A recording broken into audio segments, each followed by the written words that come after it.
Ką čia formuoji? Spurga kažkokia, Romai? Nu tai va, mūsų operatorė Ieva pasakė, kad čia spurga kažkokia, tai didžiulė. Aš su tavim šnekėjau, kad toroidas, nu kaip buvęs inžinierius, kad apie spurgą. Toroidas. Toroidas. Spurga, kaip kam patinka galite vadinti, bet vaizdas tai tikrai gražus ir prieš keliolika metų buvo kukmedis skiestas šakis. Visas pusės, 1,5 metro į vieną, 1,5 metro į kitą pusę. Ir kaip jį suvaldyti. Ir tada būtent pradėjom formuoti tą spurgą, pasakykime, visiems pažįstamas terminas.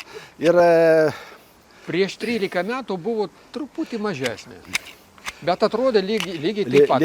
Lygiai taip pat, kadangi nu, tikrai ne prieš 13 metų pradėtas formuoti, prieš kokį ten 18 metų pradėtas formuoti.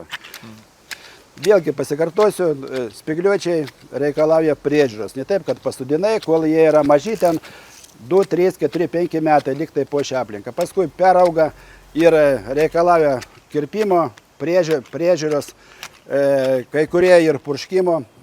Kiek kartų per metus karpimo reikia? 2-3 kartus. Čia tarsi yra sodo terapija, kadangi paėmė geras žirklės. Papasakok apie niuansų, apie priežiūrą, ko reikia, kokie ypatumai. Ateini su gera nuotaika, pailsėjęs po darbą arba prieš darbą. Ir pataisysiu tave. Kadangi, matai, yra jau kontūras, tai reiktų... Nepaleisti, per daug nepalikti. Taip, kad žirklės jau atsigultų, kaip ant pagalvės. Ir stipriai reiktų laikyti, tada žirklės kerpa pačios. Matai va.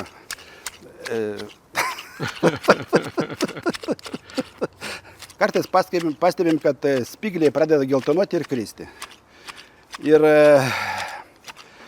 tai yra kenkėjas, skydamaris, kuris valgo čiulpę sultis. Skydamaris, jis atsiranda ant šakučių. Ant šakučių, taip. Ir mes matom tokį kaip patamsėjimą šakelių. Ir su juo kovoti galime tik tai, jeigu panaudosim sisteminį insekticidą. Ką reiškia sisteminį? Duok dabar man, aš jau pasimokius. Kad atsigultų ir tada pjaunant. Taip? Na, matosi, kad... Geras mokinys. Nu taip, avansu galima tave pagirti. Taigi, sisteminis insekticidas. Kodėl sisteminis? Kas tai reiškia? Kuo skiriasi nuo kontaktinio? Kodėl sisteminis? Jis apnuodė augalą ir veikia 2 savaitės. Maždaug 2 savaitės. Nu, pavyzdžiui, vieną iš tokių galim paminėti aktarą, kuris jau dabar uždraustas. Nu, pavyzdžiui, Lenkija naudoja muspilaną, labai veiksmingas, nekenkia nei bitėm, nei boružėm. Veikia 2 savaitės, po to išsivedina. Ir reiktų iškoti, gal ir pas mus Lietuvoje galima jo įsigyti. Mes pasiūlėme tame tarpe ir natūralių priemonių. Tačiau žinokite, kad kadangi tai nėra valgomas, taip, galima dalykas, tai mes galime panaudoti ir chemiją stipresnę. Jo, nieko baisaus neatsitiks. Dabar dėl kukmedžio. Kukmedis irgi dera, tokiom kaip raudonom uogom.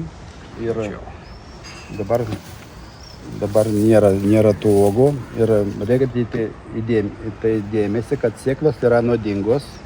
Ir nesuvalgytų vaikai. Kad vaikai nesuvalgytų. Pats apvalkalas yra saldus. Ir valgomas, tarp kitko valgomas, sėklą, nu, pavyzdžiui, suaugęs žmogus gali ją išspjauti, bet kad vaikai ją prarytų. O genimas formuojamas, mes nematom kažkokio tai derėjimo ir yra puikus akcentas ir linkiu ir jums išauginti tokį puikių augalų. O formą jūs galite sugalvoti į savo. Tarp kitko, darbus atliekame su žirklėm. Kaip vadinasi? Dueboji italų gamybos. Yra lengvos, patogu laikyti ir tada darbas vyksta greitai ir sklandžiai. Be abejo, yra ten pasiūlymų ir kitų žirklių, bet jeigu darbas, kaip prievolė, po to rankos skauda, nu, tai nesuteikė malonumą. Bet taip, pastebėkit, kaip gražiai atliekamas darbas. Tiesiog lengva. Metalas yra tikrai, labai rimtas metalas, su kuriuo dirbsite tikrai ilgai. Reikia galas. Dabar žirklėm yra 8 metai ir, matot, dar puikiai veikia. Ir naudojamos profesionaliai dažnai. Ačiū. Jeigu užsisakykite šias žirklės, nuorodą rasite video aprašyme. Sėkmės. Sėkmės.